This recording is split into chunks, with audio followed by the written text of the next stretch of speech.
Hello sir, तो स्वागत है आपका एक बार फिर से ई एकेडमी के लारावेल 12 की स्टोरी सीरीज के अंदर। और आज के सेशन में हम देखने वाले हैं कि हम लारावेल के अंदर माइग्रेशन कैसे क्रिएट कर सकते हैं।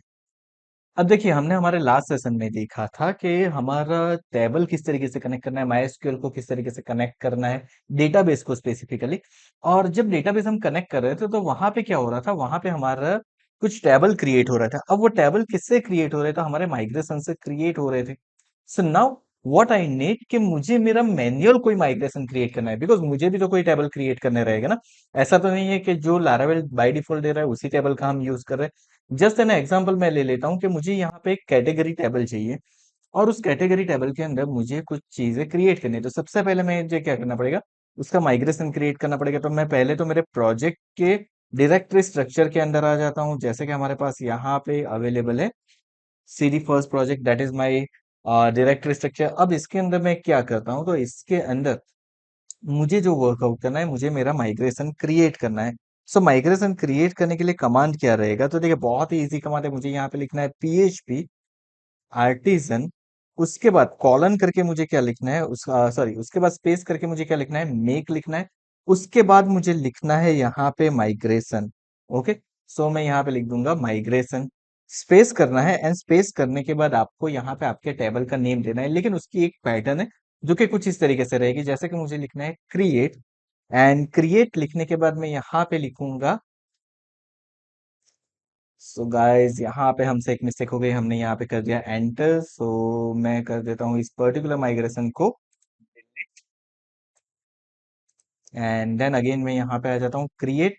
क्रिएट करने के बाद मैं यहाँ पे लिखने वाला हूँ अंडरस्कोर। अंडरस्कोर लिखने के बाद मुझे मेरे टेबल का नेम लिखना है। नाउ ये टेबल का नेम जो रहेगा वो कुछ इस तरीके से रहेगा, कैटेगरीज। तो देखिए, मैं यहाँ पे सिंपली कैटेगरी नहीं लिखूंगा, मैं उसको लिखूंगा कैटेगरीज। अगर मुझे लिखना है यूजर तो मैं लिखूंगा यूजर्स। ओके, मुझे लिखना है लाइक अ प्रोडक्ट तो मैं लिखूंगा प्रोडक्ट्स। तो इस तरीके से मेरा टेबल यहाँ पे क्रिएट होगा। सो मैंने यहाँ पे कर दिया कैटेगरीज, अंडरस्कोर करके मुझे क्या लिखना है, यहाँ पे लिखना है टेबल। सिंपल ही देखिए, आपको पहले क्या लिखना है, तो पहली चीज जो आपको लिखनी है वो ये है कि आपको लिखना है क्रिएट, उसके बाद लिखना है आपके टेबल का जो भी नेम आने वाला है वो, उसके बाद आपको लिखना है सिंपली यहाँ पे टेबल। तो देखिए, यहाँ पे हमने लिख दिया टेबल, और हम कहते हैं यहाँ से एंटर, एंड लेट्स सी क्या होता है। तो देखिए, मेरा माइग्रेशन यहाँ पे सक्सेसफुली क्रिएट हो चुका है। अगर आप इसको कुछ इस तरीके से करते हो तो यहाँ पे आपको आपका कैटेगरीज टेबल दिखेगा, जिसके अंदर दो फील्ड आपकी डिफॉल्ट दिख रहे हैं। एक दिख रहा है आईडी, दूसरी दिख रही है टाइम स्टैम्प। अब देखिए, आईडी के अंदर हम क्या कर सकते हैं। सो गाइज, यहाँ पे जो आपको आईडी दिख रही है ना, that is what, that is your default primary की। जो आपकी प्राइमरी की रहेगी वो फील्ड है ये। इसको आप नेम देना चाहो तो यहाँ पे देख सकते हो, जैसे कि मुझे यहाँ पे देना है कैट अंडरस्कोप आईडी, तो ये पॉसिबल है हमारे लिए। बट अगर आपको नाम नहीं देना है तो वो डिफॉल्ट क्या ले लेगा, वो आईडी दे देगा। देन मेरे पास है टेबल टाइम स्टैम्प। तो टाइम स्टैम्प क्या करेगा, वो दो फील्ड क्रिएट करेगा, created at and updated at की। नाउ अब मुझे क्या करना है, मुझे न्यू फील्ड क्रिएट करनी है। तो मैं यहाँ पे क्या लिखूंगा, लिखूंगा यहाँ पे कुछ इस तरीके से डॉलर टेबल ऑफ। ऑफ करने के बाद मुझे क्या करना है, मुझे यहाँ पे डेटा टाइप डिफाइन करनी है। जैसे कि मुझे अगर वेरिएबल लेनी है तो मैं ले लूंगा यहाँ पे स्ट्रिंग। देन स्ट्रिंग लेने के बाद हम क्या करेंगे, यहाँ पे करेंगे उसकी कॉलम का नेम। जैसे कि मुझे चाहिए cat underscore name, and cat name देने के बाद मुझे यहाँ पे क्या करना है, तो यहाँ पे देखिए, मेरे लिए बहुत ही सिंपल चीज है कि अगर मैंने कैट नेम ले लिया यहाँ पे, तो मैं आइदर इसको ब्लैंक रख सकता हूँ या फिर मैं उसकी लेंथ दे दूं। एंड लेंथ देना that is a much better thing. जैसे कि मुझे उसकी लेंथ मैक्सिमम 100 कैरेक्टर चाहिए, तो मैं यहाँ पे 100 कर दूंगा। एंड सेमी कॉलन यहाँ पे कंपलसरी है। ये जावास्क्रिप्ट की तरह नहीं है कि semi colon, without semi colon ये वर्क करेगा। Semi colon is compulsory. Now उसके बाद मान लीजिए कि मुझे क्या करना है, मुझे यहाँ पे चाहिए एक और field. Okay, so table, and मैं यहाँ पे दे देता हूँ लाइक मुझे चाहिए, ये चाहिए डेट फील्ड चाहिए। सो मैंने यहाँ पे देखिए डेट फील्ड ले लिया, एंड डेट फील्ड के अंदर मैं उसका नेम क्या दे देता हूँ, आप कोई भी नेम दे सकते हो, it is up to you. जैसे कि मैं यहाँ पे कर देता हूँ वेरीफाई एट। कुछ इस तरीके से मैंने कर दिया है, कौन सी डेट के ऊपर वेरीफाई हुआ मुझे वो करना है। एंड इसकी डिफॉल्ट वैल्यू मैं नल रख सकता हूँ, तो मुझे यहाँ पे क्या कर देना है, नलेबल कर देना है। तो इस तरीके से आप different different data type create कर सकते हो। अब इसकी डेटा टाइप का रेफरेंस आपको इजीली मिल जाएगा चैट जीपीटी के अंदर से।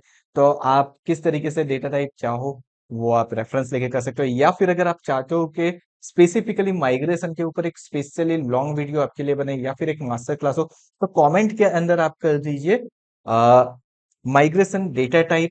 जैसे ही हमें यहाँ पे ज्यादा से ज्यादा कमेंट मिलेगी, हम उसके ऊपर एक स्पेशली मास्टर क्लास डेफिनेटली करेंगे। तो अभी के लिए इतना ही।